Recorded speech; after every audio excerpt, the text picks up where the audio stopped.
Welcome to the Two Blokes Chatting radio show on 94.7 The Pulse. Music, interviews, news, and, well, Two Blokes Chatting. Now, here are the two blokes.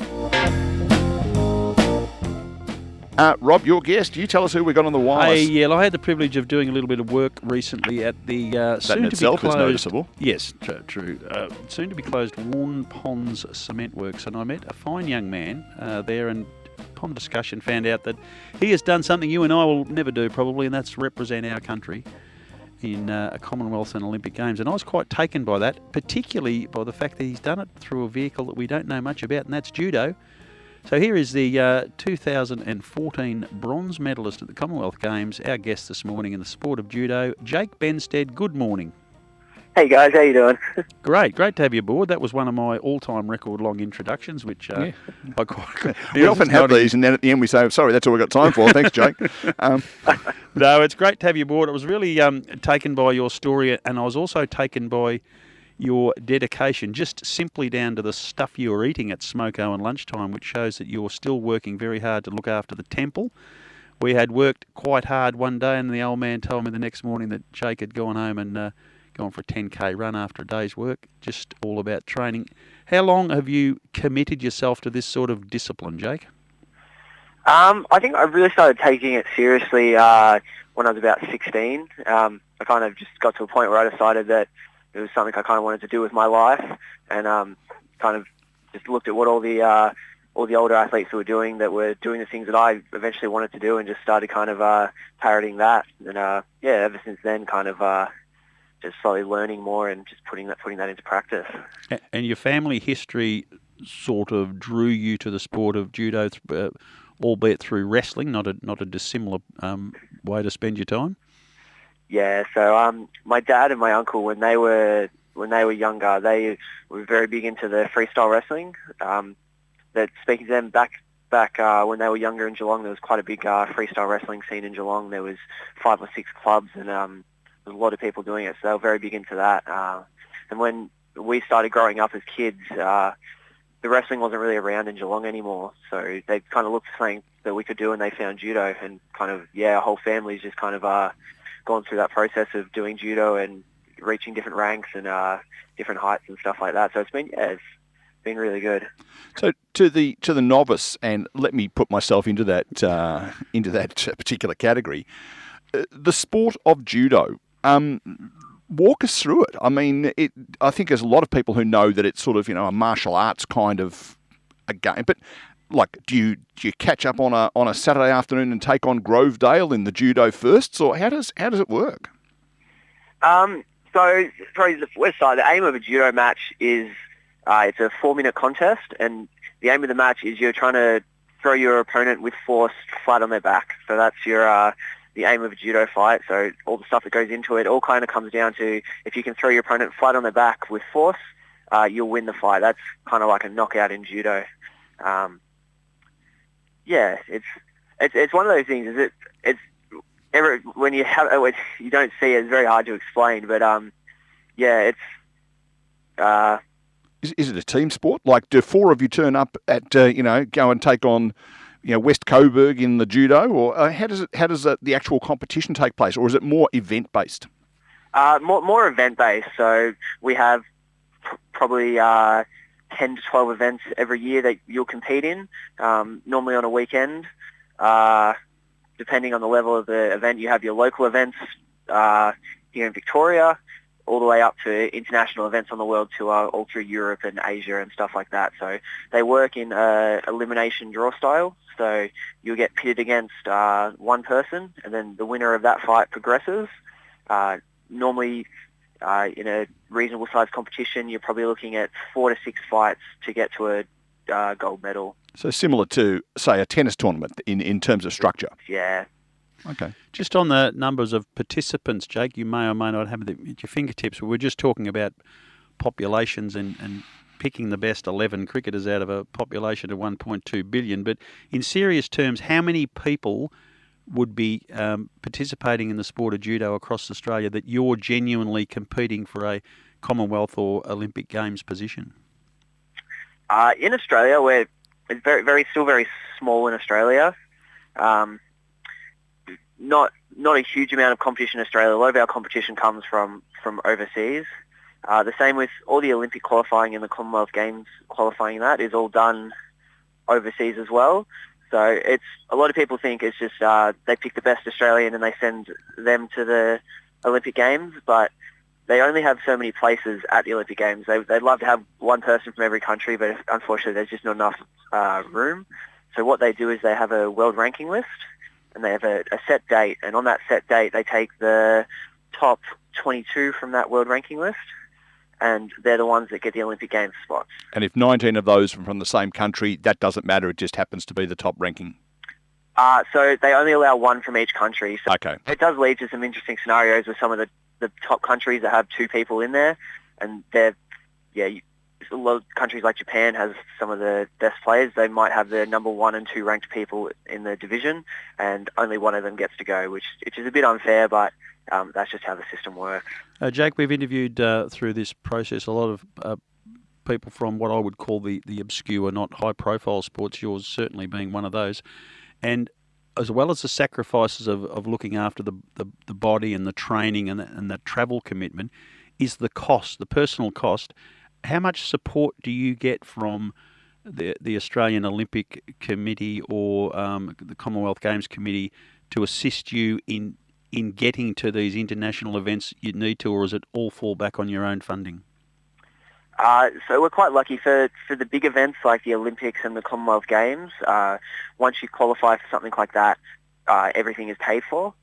But normally up until the qualification, we're partially funded, so we get some support from the government, some support from the National Organising Committee and stuff like that. But then there's that covers part of it, and then the other part's kind of left our own to source through some sponsorship or work or however we can. But that divide of the funding and what you have to get yourself is kind of getting bit bigger and bigger now, especially with COVID and money kind of drying up for sports a little bit now. So I guess you probably realised that if you started at 16 by 17, you probably thought, well, geez, I'm not bad at this. I might try and get as far as I can. So at that point, you need to start tipping in your own money to travel just even up to Melbourne to compete. But then if you're going to international tournaments, I guess it's been a big cost. Would you have any idea what your family or yourself personally have put into your career so far? I think we did a little bit of napkin maths after the last Olympics, just to kind of work out what we roughly paid just to trying to qualify for the Olympics. And it was for the 2 years of qualifying, and we're doing it pretty cheap as well. So we're doing it the budget way. Cutting costs wherever we could, sleeping on hotel floors, stuff like that. And I think you're probably looking at maybe $40,000-$50,000 a year in cost just to put yourself in a position to qualify. Now that is absolute commitment, isn't it, Neil? Absolutely. Given that if there's 10 of you doing it and only one of you's going to get there. I'm just doing some quick maths on that. That's a lot. That's 9 that miss out, and they've invested that time and effort and money, as you say. Yeah. So I would have thought sponsorship would be challenging, because I'm sitting here looking at the handsome Rob Cameron. He's wearing a hoodie that's got 2 logos on the front of it, and he's getting paid nothing to do that. But, it's not really the sort of thing you can rush around and have, a wind cheater with, I'm supported by, Joe's Cafe or... How do you actually encourage people to sponsor you? That's a good question. Thank you very much. Type of journalist here. A lot of the sponsorships we get are through people we meet that kind of they find out what we're doing and they just get on board with the cause. So there may not be a whole lot of benefit for them, but they see what we're doing and they believe in it, so they're happy to give us a little bit of financial assistance in return for the small bit of marketing that we can offer them. Yeah, so it's kind of donation versus sponsorship. Yeah, more a donation. Yeah. Jake, just touched on the martial arts aspect before, but from what I can gather, a lot of the martial arts is, as well as training the body, is training the mind. Is that a big part of judo as well, that would perhaps help you on the journey of this incredible commitment that you need?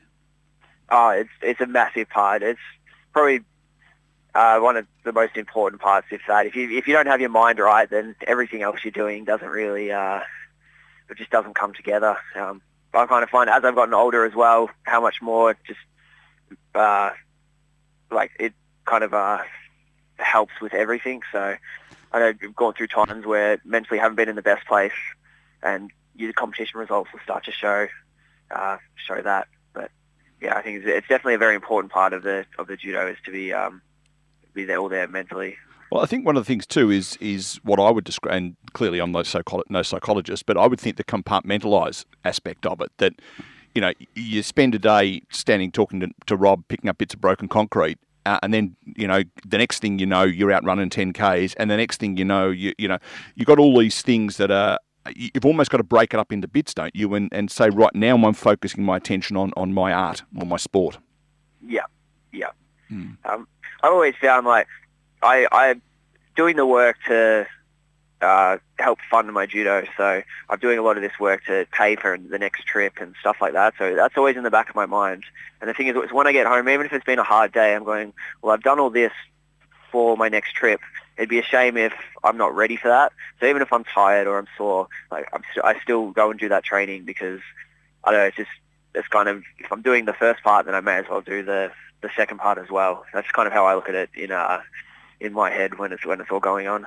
Yeah, because I think the thing that, and Rob and I have conversations away from the microphone, obviously, and during the last song, he said to me that he felt a little disappointed in you that when you did that day's work and then did the 10K run, you didn't ring him and ask him if he wanted to go with you for the 10K run.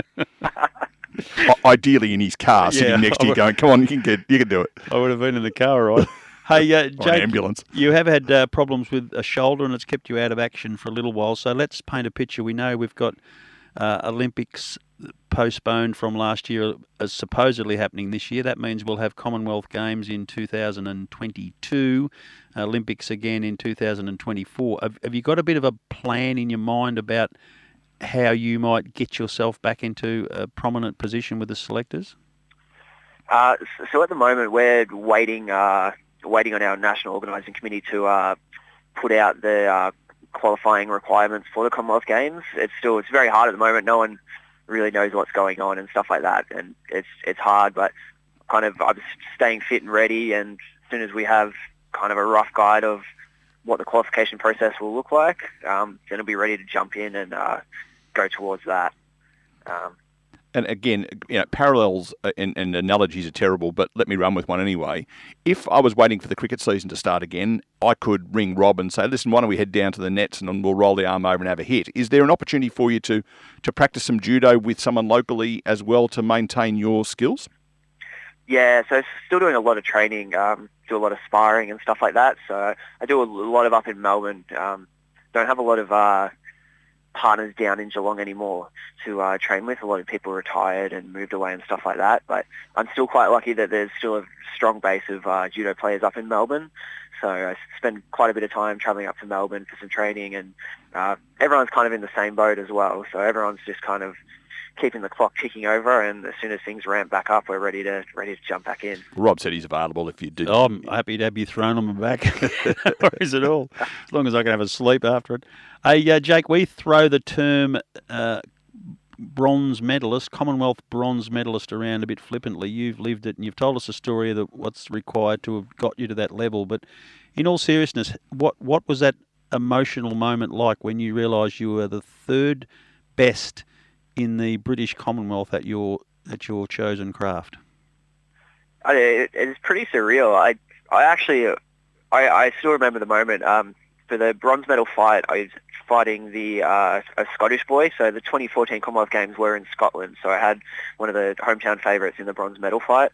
I remember walking out to an arena. There's about 5,000 Scottish, and I had about 5 Australians that were overshadowed in the back. And just the atmosphere in the arena was electric. And normally a judo fight, they can go anywhere from 4 minutes, and they can go indefinitely if there is no scores. It goes to a golden score period. But this fight, I was quite lucky. It was over in about 6 seconds. I went in there, threw him in 6 seconds, and that was it. Oh dear. Crowd. Did you get stoned as you left the building? And I mean that in the sense of hard rocks as opposed to other Medicinal substances. purposes, yeah. Yeah, it was pretty hairy walking out of there. We were walking on clouds. It was a pretty special day. The good thing is you wouldn't have understood one word the Scottish crowd was shouting at you. Just to put that in context too, where did you realistically think you would be at the start of that competition? Did you really think you were a podium chance? I'd always go into it thinking if I didn't think I could win, I wouldn't be there. But to have that in your mind, and then to actually go out and do it is something totally different. But yeah, I always thought it was something I could do. But yeah, to actually do it was something else. I've spoken to an Olympic or Paralympic gold and bronze medalist. She's done both, and in her situation, she said to me one day that the really good thing in her situation was that when she was leading with only 2 other competitors to perform, she knew she had at least a medal, right? Whereas in your situation, presumably you were down to the last 4 and you had presumably lost the previous competition to put you into the bronze. Is that how it works? Yeah, that's right. Was there a mental letdown going, oh, bummer, I missed out on a gold or a silver? Or was it, hey, how good's this? I could still get a bronze? There definitely was a letdown. So I went out into the semi-final that I only narrowly lost that. I lost on a small penalty, which is the smallest score that we can lose on. And then between that fight and the bronze medal fight, they had a 2 to 3 hour break. So I remember coming off from that fight after losing, and I was pretty down and upset with myself. But when the coach has come up to me and he's like, all right, you got to relax now. You got to reset. We've still got one more fight. And then it was quite like we had some time. I went and had a shower.